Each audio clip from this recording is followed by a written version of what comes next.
Okay, hello, Who's Your Bariatric Club. Thank you for joining me for our first support group of the month this June. I'm very excited to talk to you all about this topic and go through some topics related to parenting and caregiving after bariatric surgery. I always like to do a little housekeeping first, though. If you're joining me live or watching this later, please just type your name in the comments below to record your attendance. And as you watch, or even as we do this live, if you have any experience with parenting after bariatric surgery or caregiving, have tips, want to share your experience as a parent or caregiver and how that affected you as a parent and caregiver after having surgery, we'd love to hear from you. But as a dietitian and working with lots of people before surgery and after surgery, I know that this is a common thing that happens that people don't always think about before surgery. So whether you are on your journey leading up to surgery or you've already had surgery, I think this is a good topic to think about, to talk about as to how it's going to relate to the family dynamics or whatever situation you have at home for people you care for, and how that changes after bariatric surgery. So one thing I want to talk about is, parenting. And when I say parenting, I'm also talking about caregiving. So whether you are a parent of children or you are a caregiver for loved ones, family members, friends, parenting, caregiving can take on a lot of different forms. So if I say parenting, just know I'm talking about all of you out there that care for people that are essential to help take care of those that you love. And parenting and caregiving is challenging under any circumstances. And bariatric surgery, being post-op, adds another layer of adjustment. And surgery, yes, will improve health, energy, quality of life. It can also bring changes to family routines, right? Food traditions and the way parents care for themselves and their children or your loved ones that you are caring for. So a big topic and talking point I want to mention is, taking care of yourself without guilt, right? Easier said than done. So many of us parents, caregivers are used to putting everyone else's needs first, right? And after surgery, your recovery, meal planning, exercise, follow-up appointments, this requires time and attention. And taking care of your health allows you to better care for your family or whoever you care for. One thing to, try and internalize is that self-care is not selfish. It is part of being the healthiest caregiver possible. Things to ask yourself is like, have you ever felt guilty about prioritizing your health, taking time out of your day to go exercise, to meal plan, to go to appointments? How do you make time for your own health needs, or do you? So, these are things to think about leading up to surgery, but also after. And also as a parent or caregiver, one thing to think about is that you are the role model, especially for parents of children, kids, teens. Like, parents are the health role models, right? Kids learn by watching us. It's so funny, as I get older, living life and as an adult and a professional person, I realize, like, I am my mother. Like, I make the same food she makes. I tend to have those same habits because I internalized those as a kid, just watching her, right? So your surgery might inspire healthy habits in your household, which is a great thing. So you want to focus on being a healthy role model and know that it's not being selfish, it's self-care, showing your loved ones, whether it's kids or people you care for, that you take time to take care of you. That's going to, bleed onto them, and they're going to absorb that too, which is a good thing. So you want to focus on demonstrating like balanced eating, regular movement, hydration, taking care of yourself, going to follow-up appointments. You want to model that healthy relationship with food rather than focusing on dieting behaviors and having food as the enemy. The way we talk about ourselves, our diets, our health journey is really important, especially for those that we are around that we love and care for. So, again, I know this is live and it's hard to kind of do that back and forth since we're not in person, but questions I would ask you all if you were here as a group is, have your children or your family members notice any changes in your habits? What healthy behaviors do you hope your children or your loved ones learn from you? Have they joined you on your journey? Or, is there some resistance at home? And also talking about, weight and body image, right? Especially for young children. Children are constantly exposed to messages about weight and appearance. We do our best. I think our world and society has come a long way. However, there is still a lot of stigma and negative talk about weight and body image. You want to focus those conversations, whether we're talking about, our health journey, getting bariatric surgery, before surgery, after surgery. We want to focus on health, strength, energy, and wellness rather than size, right? Rather than weight, rather than a number, rather than looking a certain way. Those are fine things to want, to have a certain aesthetic appearance or to lose a certain amount of weight. But I also think it's important to focus on the things that losing that weight or getting to that size is going to bring to your life, right? Losing the weight or getting to a certain size, that in and of itself is not what's going to improve your life. It's the energy you get from being more active and eating well and losing weight, strength and energy. Avoiding that negative self-talk about your body, especially around young, impressionable kids. They absorb that stuff. So again, really focusing on other things besides body image and weight, teaching children that all bodies deserve respect, no matter what size, no matter what weight. Bodies and people deserve that respect. So, one thing I would love to hear more about from all of you is how has surgery changed the way you talk about food or body image at home, especially those if you are post-op and have unique experiences in this area. Put your experience down in the comments, talk about it in this private support group. It's a great place to learn from others. And think also, like, what messages about health do you want your children to hear? I think we often, can talk negatively about ourselves, not realizing our kids or our loved ones are hearing that. Like, what do you want them to hear? What do you want them to think about themselves? And modeling that behavior can be super important. And then a big one, I think I talk to a lot of working parents, busy moms, busy dads, about like what family meals are going to look like after surgery, right? Like, if you are the only one in your household that is going through this experience and having surgery, you are going to eat a lot differently from those around you. So family meals can look a lot different after surgery, and that's okay. You can still enjoy meals together, even if portion sizes are different, right? As someone who is post-op, even pre-op, you can start practicing this. Like, focus on protein first, meals that everyone can enjoy. Having protein, lean sources of healthy protein that you enjoy, that your family enjoys, your kid enjoys, and really trying to avoid becoming like a short order cook by preparing multiple meals. That is really just to make your life easier. If you are the person who is in charge of meal prepping, cooking dinner, feeding the family, that can take that in and of itself takes a lot of time out of your day, as you know. But if you're also adding on top of that cooking extra meals, because your family eats different than you, that's going to add stress into your life and take time away. So focusing on meals that everyone can enjoy something from the meal. There's a lean source of protein, there's vegetables, and then making other things that maybe your young kids enjoy that you aren't eating as much of or at all, like macaroni and cheese, right? Well, if you have some nice like lean protein and a vegetable, they can enjoy those healthy foods too. And then, they're kids, they need carbs, they need that stuff. They can still enjoy that.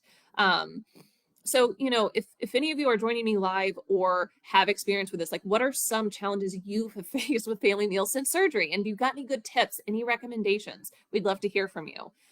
Or have you found any family-friendly meals that work well for everyone? I would love for anyone to share in the comments, like some recipes or family-friendly meals they go to after surgery that fits with their diet and what their goals are, but also the kids like, the husband likes, the grandparents, the aunts, uncles, friends, whoever is over can also enjoy. And then another one is managing like food-focused family events, right? It's summertime. We just had Memorial Day. We're about to have the 4th of July, but this can also be birthday parties, holidays, vacations, sporting events, often revolve around food. So as someone who's gone through surgery, if you are the only member of your family or household, one thing that you can do is plan ahead with protein stacks and realistic expectations. Focus on connections and the experiences rather than food. In our culture, food is the center point for a lot of social big events, right?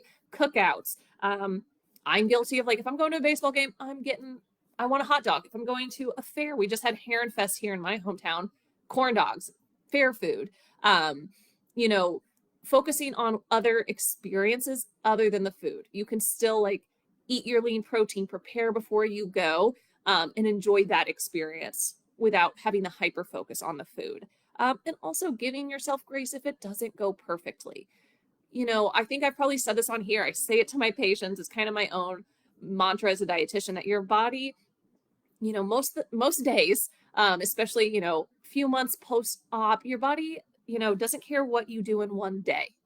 Your body cares what you do weeks, months, and years. If we have a day that doesn't go perfectly, that's okay.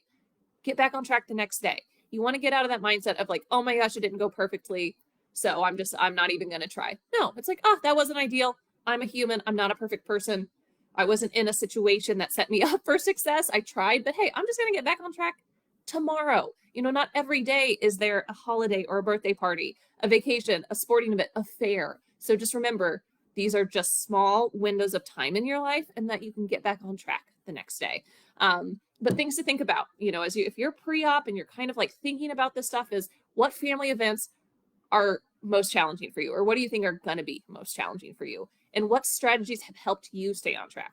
For those of you post-op with some experience under your belts, what are some strategies you have done, for these big events, parties, office parties, vacations, cruises, that have helped you stay on track? Drop those in the comments. We'd love to hear them. And then, knowing that like after surgery, once you have your diet is advanced, you're going to have increased energy and new opportunities. A lot of patients experience improved mobility and energy. So surgery might allow you to participate more fully in activities with your kids or your family members. So, you can always consider creating new family traditions that involve movement rather than food. Whether that's, signing up for some kind of 5K at a fair or an event, or, playing a sport, or, doing something active that is still super fun for kids and families. That's, outside of food. We can still have good food and enjoy it, but taking that focus away from the food as the center point and having those experiences. So this could be, family walks, bike rides, playing at the park, hiking, swimming, active vacations. Again, it's summer. There is a lot to do in Southern Illinois. Whether it is, going to your local pool, going to a minor league baseball game at the Thrillbillies, going on hikes, taking a bike ride, going to a park you haven't been before, picking up a sport you haven't tried that you've always wanted to. So what are some activities you can do now that were difficult before surgery? And, kind of let us know if there's family routines that have changed a lot since surgery. And then also another topic I want to touch on is handling family reactions, right? We love our family. Our family loves us. But sometimes it's our family members that can say things or react a certain way that can be difficult and challenging. So family members may respond differently to your surgery and weight loss. Some may be highly supportive, while others may struggle with the changes. So establishing those healthy boundaries are important. Remember, your own journey is your own. You don't have to explain it to anybody. You don't have to, over explain why you're doing this. You're doing this for you, and setting those boundaries is super important. So how has your family supported your journey? Or have you faced any unexpected reactions from loved ones, or maybe expected, and how did you deal with that? Again, we can only control what we can control. We cannot control other people's reactions. We can control how we react to that. So those boundaries and remembering that your journey is your own journey, you do not have to explain it to anyone, is very important. Okay, and then my last topic is, this is again more geared towards parents of kids, young kids, even teenagers. One thing that can really come from bariatric surgery in this journey is raising healthy eaters without creating food fear, right? So your bariatric eating plan is designed for you, but I can tell you it is probably not appropriate for growing children. It is very low calorie, it is low in carbs, and kids need a lot of calories and a lot of carbs as they grow. I work with a lot of high school and teen athletes, and there's no one I am more jealous of than teenage boys who are athletes who can eat and eat and eat, and they need to, because they need that energy. That's going to look very different from what you as a parent needs in your diet. So a big thing is trying to avoid labeling foods good or bad. Food is not good. Food is not bad. Food is food. I always tell people, unless you are deathly allergic to it, it is moldy, it is rotten, it is spoiled, those are foods you don't want to eat. If you're not allergic to it, it's not moldy, rotten, or spoiled, food is just food. There are foods that are more nutritious for us and foods that fit more with our goals, but there is no good food or bad food. Food does not have morality. We as humans give it that, but it doesn't have that. We want to encourage balance, variety, and moderation. You want to focus on helping children develop trust in their hunger and when they're full. And that can be a hard thing in our modern world with a lot of processed foods that are designed to be, super palatable, super tasty, easy to eat a lot of without actually filling us up. So by modeling healthy behaviors, having balance, you can help those young kids really tune into, are you actually hungry, or are you just bored or thirsty, or you're having an emotion you want to deal with, or when are you full, when do we overdo it, and how do we learn from that? And parents can be really great role models for that. So if you are someone who has had bariatric surgery and you're maybe however long post-op, how do you balance your diet needs with feeding children? Love the tips. And then what healthy habits are important in your household? Would love to hear from you guys too. So again, with this being online, I don't have you all here in person, would love to, but some take home challenges I want you to kind of think about or try is choosing one family focused goal this week, whether it's eat one additional family meal together, take a family walk after dinner. We are at that point in summer where it is not awful outside, right? It is getting warmer, but it's not so humid that it's miserable outside. Try a new healthy recipe together. If you've got young kids or teens, I'm sure they can find something on TikTok that could be fun for everybody. Spend an hour in play with your kids, your grandkids, your family members. Practice that positive body talk in front of your family. And really, if you leave with anything today, my key message is the goal with this is not to be a perfect parent or a caregiver after bariatric surgery. It is to be healthier, more present person in life. And every positive change you make for yourself has the potential to benefit your entire family, whether you're blood related or not, or it's the family you choose. Again, being aware of your own needs and taking care of yourself is not selfish. It's going to help you be better as a parent, as a caregiver, as a friend, as an employee. So remember that if you are having any of those struggles post-op. And again, if you are joining us live or have any tips as a parent, as a caregiver that have really worked for you, we would love to hear from you. I think there's nothing better than getting that insight from people who've actually gone through it. So again, if you are watching this later, put your name in the comments. I will keep tabs on them if you guys have any tips, and we can highlight those too. Would love to hear from you. But this is our first June support group. So we will see you in a couple weeks. Chelsea will be doing another support group at the end of June, and then I will see you early next month for our next support group. So please enjoy the summer, enjoy this journey, and reach out if you all need anything. All right, have a wonderful evening, and I'll see you guys next month.